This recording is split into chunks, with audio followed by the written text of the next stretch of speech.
সিলেটের সবকটি নদীর পানি ধীরে ধীরে কমছে। সিলেটের বন্যা পরিস্থিতির খবর জানবো সহকর্মী মাহবুবুর রহমান রিপনের কাছ থেকে। তবে তার আগে আমরা একটা প্রতিবেদন দেখে আসতে চাই। এখনও পানিবন্দী এই জেলায় কয়েক লাখ মানুষ। আশ্রয়কেন্দ্র থেকে বাড়ি ফেরার তালিকা খুব ছোট। যারা ফিরছেন তারাও পড়েছেন নানা ভোগান্তিতে।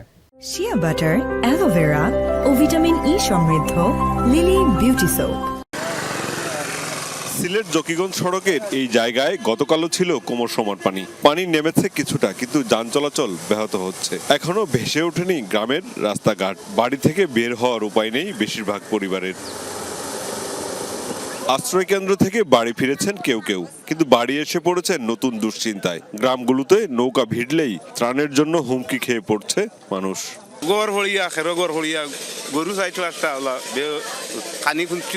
বর্তমানে গরুর মাঝে আটা যান না, ফেক হয়ে গেছে। গরু মানুষ আটিবার মতো ক্ষমতাও নাই।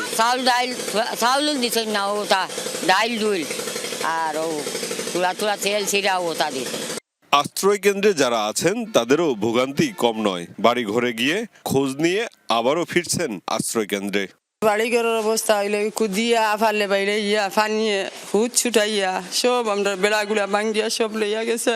এর বাদে আমরা হাঁস মুরগ ছাগল সব ফালিয়ে নিছে। ঘর দুয়ার রইতা অবস্থা তো বেশ অনেক খারাপ।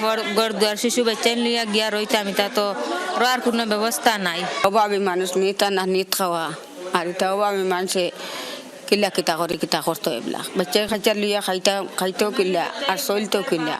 দুর্গত এসব মানুষকে পুনর্বাসনী হবে বড় চ্যালেঞ্জ, বলছেন রেড ক্রিসেন্ট সোসাইটির চেয়ারম্যান। এখন দ্রুত প্রয়োজন তাদেরকে পুনর্বাসন করা, তাদের ঘরে ফেরার জন্য সব কিছু দেওয়া, এই জন্য নগদ অর্থ সাহায্য করা, যেটা আমাদের রেড ক্রিসেন্ট সোসাইটির মাধ্যমে আমরা নগদ অর্থ যেটা বলে আনকন্ডিশনাল, তারা যে প্রয়োজন সেই প্রয়োজনে তারা ব্যবহার করবেন। সরকারি হিসাবে এখনো সিলেটে 10 লাখ মানুষ বন্যা আক্রান্ত।